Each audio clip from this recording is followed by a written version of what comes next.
So this morning I had someone that I know, a guy called Cole. So shout out to Cole Ruby for this. I got up at 5:01, went down the motorway, went to do my third boxing session since the coronavirus has kicked off and lockdown has eased a bit. Doing a boxing session outside, and when I got back, I was making my cold press juice, which is part of my ritual, part of my routine. He was asking me about, how many hours sleep I get typically a night, a little bit about my routine, and he then said, if I can ask you a question, what is your why? And I thought to myself, it's been some time actually when I've actually really thought about that. I'm definitely a believer that every so often you need to ask yourself, what is your mission, what is your purpose, and why are you doing certain things? And my quick answer, first of all, my why is to become a better version of me and continue to grow and adapt and evolve. So basically become better in an all-rounded sense every single day, week, month and year and decade.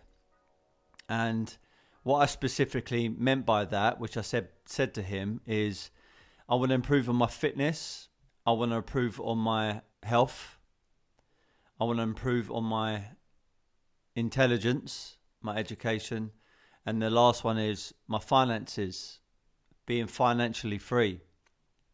And if I would have thought about it a little bit longer, yeah, probably I could have come up with something a bit more creative, something which was a little bit more impactful, something which is, which would have sounded fucking amazing, something that would have got Instagram people go, that's a fucking gem.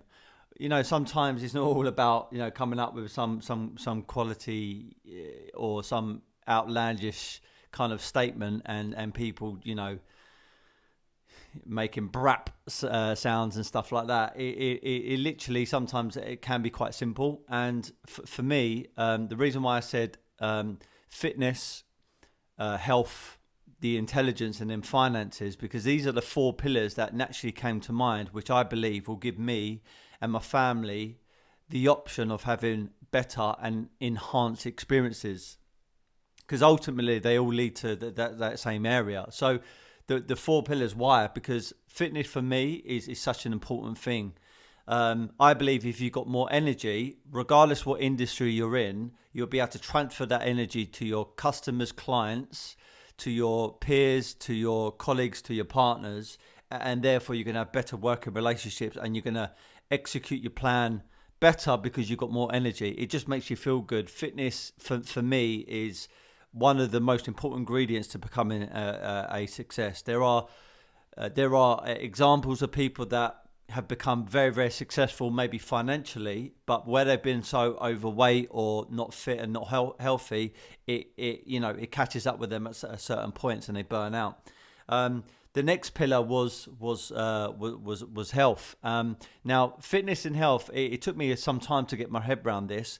I mean, I even have ongoing debates and battles with my dad. My dad is, let's say, old school, and I was on the same mindset as him, which was if you're fit, therefore you're healthy, which is actually far from the truth.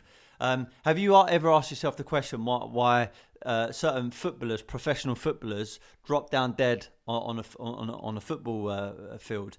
Have you ever asked yourself the question why someone running on a treadmill who's meant to be this marathon runner suddenly has a heart attack and dies? Have you ever asked yourself the question why some of the most strongest people in the world end up, collapsing?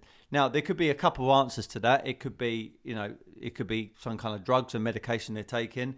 But I honestly think it comes down to what you put in your body, which obviously drugs is. But, the things that go unnoticed, mucus forming foods or things that create a lot of acidity, I can't even say the word, in your blood, in your body. And these are the things that are going to cause your arteries, cause your pipes around your system to cause blockages, and therefore you're going to have some kind of stroke, heart attack, or you're going to end up popping your clogs way before your time.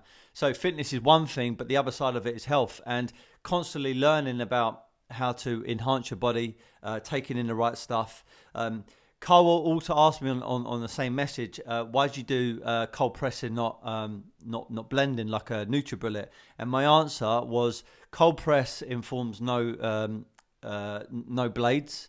There's no blade spinning motion where you're heating up the fruit or veg or whatever you're putting inside of it, which is causing damage to the food and therefore burning off the nutrition. So even though a NutriBullet or a blender is very, very quick, you can actually destroy a lot of the goodness in that food.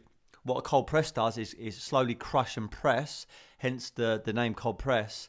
The juices out the leafy greens, the ginger, the fruits, the veg, and therefore it's going to keep everything intact. And if you are sandwiching fitness as well as health and your nutrition together, you're gonna definitely be a superhuman version of yourself. So them two pillars are very, very important. The next one is intelligence. I haven't been reading as many books as I should be or like to. I've got to be honest. Maybe I've taken more of a route that suits me, but I prefer listening to audio books. I prefer listening to podcast interviews. I like watching YouTube videos of inspiring people, things I can learn, something that's going to motivate me, educate me, and inspire me. But obviously, books are very, very good as well, and I've read a few books in my time. I know a friend of mine, a guy called Alfie, who goes by the name of Being Alfie. He speaks about not just reading books, but really researching the books and really embody them books and studying the books. That was the word I'm looking for. And he will go over a book 13, 14, 15 times, highlighting it, making notes, recapping, going over over anything he's written about that particular book and taking the best thing from it and then applying it into his life. And I want to second that. It's such an important thing. So intelligence is very important. And the last one is finances. Now, money, again, I've made this statement a few times. It doesn't necessarily make you directly happy, because if I'm sitting in my office and if there was £10 million on the floor, but I couldn't leave this room, it's not going to make me happy, is it? Yeah, it's just money at the end of the day. But if I can take that money, then leave it here and go invest that money, give that money away, spend that money, then therefore it gives me options, and those options can make you happy. So directly it doesn't make you happy. Indirectly, if you use it for the right things, it can definitely make you certainly happy. And I believe that if you've got the fitness, health and nutrition, your intelligence and also your finances are always growing, then it makes you a better version of yourself, and therefore you can go out there and have better experiences. Because if you think about it, if you're fitter, you can have common ground and rapport with like-minded people. You can go to wellness clubs, you can go to fitness clubs, you can go to gyms, you can go to retreats or spas, and you can have something in common. If you can get on a squash court and knock a squash ball around, and you can hold your own in a game, or tennis or boxing or football or anything like that, because you're fit. The foundations to any athlete is fitness. Then you're gonna get a lot of respect. On the other side of it, your health and your nutrition. If you can articulate the reason why using a cold press over a NutriBullet is better, and therefore you are seeing higher levels of energy day to day, then therefore the right people are going to gravitate towards you. So therefore you can have better experiences. At the start of the year, I stopped drinking coffee. I believed it was something that wasn't so good for me. I know there's conflicting information out there. I've read a book called Headstrong by David Asprey, and he's very much about this bulletproof coffee, and there's a lot of sense in that. But ultimately, when you're drinking coffee, it's acidic forming, and the more times you have things that are causing inflammation in your body, you're going to feel actually tired. So even though caffeine and sugar and stuff can give you short-term boosts of energy, it's actually fake energy. So having cold pressed juices gives you that sustainable energy throughout the day without having that crash. The intelligence, now for me, it's all about experiences. So if you can hold a high level of, you can hold a conversation at a high level with certain individuals, again, you're enhancing your peer group, you're enhancing your network, you're enhancing the people that are around you. And would ask yourself this question: is it better to have people around you who are not so clever, could be slightly dumb, who can be slightly a little bit simple, or is it better to have intelligent people around you? For me, if you're going to have a business, if you're going to start an empire, if you're going to start an investment portfolio, then you're going to need intelligent people around you. And on top of that, if you're going to have a fit, healthy body, you're going to need intelligent people around you to train you and also to give you the right guidance with health and nutrition. And the last one is finances. Look, people say money is the root of all evil, and that is true. But money is also the root of all goodness, because some of these diseases that apparently people have wiped out. I can tell you this: if money wasn't there, and if they didn't have money, they couldn't wipe it out. So therefore, it's the root to all good as well. And money only enhances who you are. If you're a bad person, you're going to be an enhanced bad person. If you're a good person, you're going to be an enhanced good person. Now, can good people or bad people sometimes do good or bad things? Of course, we're all human. This is what happens. But what finances can do is give you them choices again. And think about life. Your life. Let's say you're going to live. Let's be optimistic. You're going to live. I'm definitely going to live up until 100 years of age and beyond, because that is my goal and that's my vision and that's my plan and my strategy. Let's just say you're going to live up until that age. Let's say life, the world is a theme park, and every time you need to get on a ride, you need to pay for it. So what money is tokens, and you're never going to be at that theme park for the rest of your life. You've only got a certain time period in that theme park, and then you move on to the next life, or you pass away, whatever you believe in.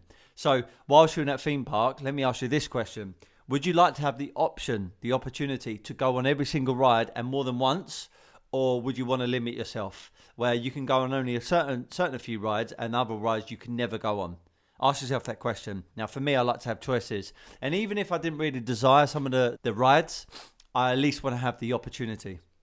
So what money does, it gives you the opportunity to go on any ride you want, no matter how big or small it is, no matter how many times. As long as you're in that theme park, you can enjoy the rides as much as you can. Certain rides are going to cost more than others, and certain rides are going to be quicker than others, and certain rides are going to have more thrill than others. And it all comes down to the tokens that you have. So if you can bear in mind the 4 pillars, fitness, health and nutrition, intelligence, and also finances, this should give you and your family the ingredients and the foundations to enjoy your life in the right way and enjoy the fruits of life and experience life to the highest level possible. I think if you just got one of them or 2 of them or 3 of them, you might enjoy your life. And I'm not saying you're not going to be happy, but let's face it, you're not going to be content. So remember, guys, be happy, never content. Please subscribe, hit me up. Leave messages, good or bad. I welcome them all, and absolutely fucking smash your June, people. Lockdown is easing, and I'm pretty sure that life is going to be, slightly back to normal. And I think that things are going to turn for the better soon. But even whilst in this lockdown, finding opportunities. This is the message I keep on purporting to everyone I'm around. It's so important that you find the opportunities. Remember, life's not happening against you, it's happening for you. So find the things which are going to be supporting your mission. Again, be happy, never content.